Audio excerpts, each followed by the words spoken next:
Hello guys, welcome back to my YouTube channel. ಇವತ್ತಿನ ವಿಡಿಯೋದಲ್ಲಿ ಇಡೀ ಸುಕ್ಕ ರೆಸಿಪಿ ಹೇಗೆ ಮಾಡೋದಂತ ನೋಡೋಣ ಬನ್ನಿ. ಈ ವಿಡಿಯೋನ ಪೂರ್ತಿಯಾಗಿ ನೋಡಿ, ಎಲ್ಲಿ ಕೂಡ ನೀವು ವಿಡಿಯೋನ ಸ್ಕಿಪ್ ಮಾಡಬೇಡಿ. ಸೊ ಈ ರೆಸಿಪಿಗೆ ಬೇಕಾದಂಥ ಇಂಗ್ರೀಡಿಯೆಂಟ್ಸ್ 8ರಿಂದ 10 ಉದ್ದ ಮೆಣಸು, 2 ಗಿಡ್ಡ ಮೆಣಸು, 1 ದೊಡ್ಡ ಟೇಬಲ್ ಸ್ಪೂನ್ ಕೊತ್ತಂಬರಿ, ಅರ್ಧ ಸ್ಪೂನ್ ಜೀರಿಗೆ, ಅರ್ಧ ಸ್ಪೂನ್ ಸಾಸಿವೆ, 10ರಿಂದ 12 ಮೆಂತೆಕಾಳು, 19ರಿಂದ 20 ಕರಿಮೆಣಸು. ಈ ಎಲ್ಲ ಇಂಗ್ರೀಡಿಯೆಂಟ್ಸನ್ನು ನಾವು ಮೊದಲೇ ಪ್ಯಾನಲ್ಲಿ ಫ್ರೈ ಮಾಡಿ ಇಟ್ಕೊಂಡಿದ್ದೇವೆ. ನೀವು ಕೂಡ ವಿದೌಟ್ ಆಯಿಲ್ ಯೂಸ್ ಮಾಡದೆ ಫ್ರೈ ಮಾಡಿ ಯೂಸ್ ಮಾಡಿ. ಹಾಗೂ 3 ಬೆಳ್ಳುಳ್ಳಿ. ಈಗ ಈ ಎಲ್ಲ ಇಂಗ್ರೀಡಿಯೆಂಟ್ಸನ್ನು ನಾವು ಮಿಕ್ಸಿ ಜಾರಿಗೆ ಹಾಕ್ಕೊಳ್ಬೇಕು.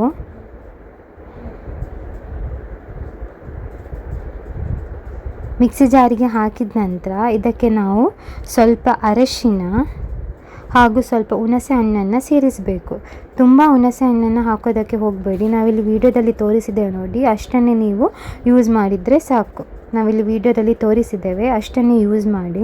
ಇಲ್ಲದೆ ಪದಾರ್ಥ ತುಂಬ ಹುಳಿಯಾಗಿ ಬರುತ್ತೆ. ಹಾಗಾಗಿ ಈ ಎಲ್ಲದನ್ನು ನೀರು ಹಾಕಿ ಫೈನ್ ಪೇಸ್ಟ್ ಮಾಡ್ಕೊಳ್ಬೇಕು. ನೋಡಿ, ಈ ರೀತಿ ಆಗಬೇಕು ಪೇಸ್ಟ್. ಈಗ ಇದು ರೆಡಿಯಾಗಿದೆ. ಈಗ ಒಂದು ಪ್ಯಾನಿಗೆ ಅರ್ಧ ಹೋಳು ತೆಂಗಿನ ತುರಿಯನ್ನು ಹಾಕಿ ಇದಕ್ಕೆ ಸ್ವಲ್ಪ ಕರಿಬೇವನ್ನು ನಾವಿಲ್ಲಿ ಆ್ಯಡ್ ಮಾಡಬೇಕು. ಹಸಿ ವಾಸನೆ ಹೋಗುವವರೆಗೂ 1ರಿಂದ 2 ನಿಮಿಷ ಚೆನ್ನಾಗಿ ಫ್ರೈ ಮಾಡಿಕೊಳ್ಬೇಕು. ಫ್ರೈ ಮಾಡಿದ ನಂತರ ಇದನ್ನು ಪಕ್ಕದಲ್ಲಿ ತೆಗೆದಿಟ್ಟುಕೊ. ಈಗ ಅದೇ ಪ್ಯಾನಿಗೆ 1 ಮೀಡಿಯಮ್ ಸೈಜ್ ಈರುಳ್ಳಿಯನ್ನು ಕಟ್ ಮಾಡಿ ಹಾಕ್ಕೊಳ್ಬೇಕು. ಮತ್ತು ಸ್ವಲ್ಪ ಕರಿಬೇವು ಸೊಪ್ಪು, ಸ್ವಲ್ಪ ತೆಂಗಿನೆಣ್ಣೆ, ಇಷ್ಟನ್ನು ಹಾಕಿ ಗೋಲ್ಡನ್ ಬ್ರೌನ್ ಆಗುವವರೆಗೂ ಫ್ರೈ ಮಾಡಿ ನಾವು ಇಟ್ಕೊಳ್ಬೇಕು. ಒಂದು ಸೈಡಲ್ಲಿ ಪ್ಲೇಟಲ್ಲಿ ಹಾಕಿ ಇಟ್ಕೊಳ್ಳಿ. ಈಗ ಅದೇ ಮಿಕ್ಸಿ ಜಾರಿಗೆ ನಾವೇನು ಮಸಾಲ ಮಾಡ್ಕೊಂಡಿದ್ವಿ ನೋಡಿ, ಅದನ್ನು ಸೈಡಲ್ಲಿಟ್ಟು ಅದೇ ಮಿಕ್ಸಿ ಜಾರಿಗೆ ನಾವು ಫ್ರೈ ಮಾಡಿಟ್ಟಂತಹ ಈರುಳ್ಳಿ ಏನಿದೆ ನೋಡಿ, ಅದನ್ನು ಫೈನ್ ಪೇಸ್ಟ್ ಮಾಡ್ಕೊಳ್ಬೇಕು ಮೊದಲು. ನೋಡಿ, ಈ ರೀತಿ ಆಗಬೇಕು. ಅದರ ನಂತರ ನಾವೇನು ತೆಂಗಿನ ತುರಿ ಹುರ್ಕೊಂಡಿದ್ವಿ ನೋಡಿ, ಅದನ್ನು ಕೂಡ ಇಲ್ಲಿ ಆ್ಯಡ್ ಮಾಡಿ 1ರಿಂದ 2 ಸುತ್ತು ತಿರುಗಿಸಿದರೆ ಸಾಕು. ತುಂಬಾ ಗ್ರೈಂಡ್ ಮಾಡೋದಕ್ಕೆ ಹೋಗಬೇಡಿ. 1ರಿಂದ 2 ಸುತ್ತು ತಿರುಗಿಸಿದರೆ ಸಾಕು. ಇದೀಗ ಆಗಿದೆ ನೋಡಿ, ಈ ರೀತಿ ಇದ್ದರೆ ಸಾಕು. ಈಗ ಇದು ರೆಡಿ ಆಗಿದೆ. ನಾವೀಗ ಇಲ್ಲಿ ಪದಾರ್ಥ ಮಣ್ಣಿನ ಪಾತ್ರೆ ಯೂಸ್ ಮಾಡಿ ಮಾಡ್ತಿದ್ದೇವೆ, ಯಾಕಂದರೆ ಟೇಸ್ಟ್ ತುಂಬಾ ಚೆನ್ನಾಗಿರುತ್ತೆ ಅಂತ. ಇಲ್ಲಿ ನಾವು ಅರ್ಧ kg ಏಡಿಯನ್ನು ತಗೊಂಡಿದ್ದೇವೆ. ಆಲ್ರೆಡಿ ಕ್ಲೀನ್ ಮಾಡಿ ಇಟ್ಕೊಂಡಿದ್ವಿ. ಈಗ ಇದನ್ನು ಬೇಯಲಿಡಬೇಕು.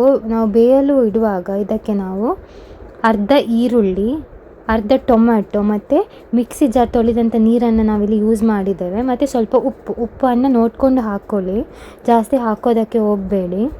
ಮೊದಲು ಸ್ವಲ್ಪ ಉಪ್ಪು ಹಾಕ್ಕೊಂಡು ನೀವು ಮೀಡಿಯಮ್ ಫ್ಲೇಮ್ನಲ್ಲಿ 5ರಿಂದ 10 ನಿಮಿಷ ಬೇಯಿಸ್ಕೊಳ್ಬೇಕು. ಮುಚ್ಚಳ ಮುಚ್ಚಿ 5ರಿಂದ 10 ನಿಮಿಷ ಬೇಯಿಸಿದರೆ ಸಾಕು. ಅದು ಕಲರ್ ಚೇಂಜ್ ಆಗುತ್ತೆ ಮತ್ತು ಸ್ಮೆಲ್ ಕೂಡ ನಿಮಗೆ ಬರುತ್ತೆ. ಹಾಗಾಗಿ ಗೊತ್ತಾಗುತ್ತೆ ಇದು ಬೆಂದಿದೆ. ನೋಡಿ, ಈ ರೀತಿ ಆಗುತ್ತೆ. ಈಗ ಬೆಂದಿದೆ. ಈಗ ಇದಕ್ಕೆ ನಾವು ಮೊದಲೇ ಮಾಡಿಟ್ಟುಕೊಂಡಂತಹ ಮಸಾಲೆ ಏನಿದೆ ನೋಡಿ, ಅದನ್ನು ಹಾಕ್ಕೊಳ್ಬೇಕು.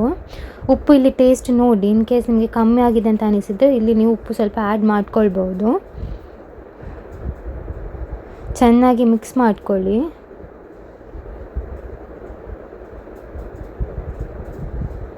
ಯಾರಿಗೆಲ್ಲ ಗರಂ ಮಸಾಲೆ ಇಷ್ಟ ನೋಡಿ ಅಂಥವರು ನೀವು ಈರುಳ್ಳಿ ನಾವೇನು ಫ್ರೈ ಮಾಡ್ಕೊಳ್ತಾ ಇರ್ತೇವೆ ನೋಡಿ, ಆಗ ನೀವು ಮೊಗ್ಗು, ಚಕ್ಕೆ, ಲವಂಗ ಇದನ್ನು ನೀವು ಅದರ ಜೊತೆಗೆ ಫ್ರೈ ಮಾಡಿ ಮಿಕ್ಸಿ ಜಾರಿಗೆ ಹಾಕಿ ಮಿಕ್ಸ್ ಮಾಡ್ಕೊಳ್ಬೋದು. ಈಗ ಇದು ರೆಡಿ ಆಗಿದೆ. ಮಸಾಲ ಸೇರಿಸಿದ ನಂತರ ನೀವು 2 ನಿಮಿಷ ಮುಚ್ಚಿ ಬೇಯಿಸ್ಕೊಳ್ಬೇಕು. ಇದೀಗ ರೆಡಿ ಆಗಿದೆ, ಬೆಂದಿದೆ.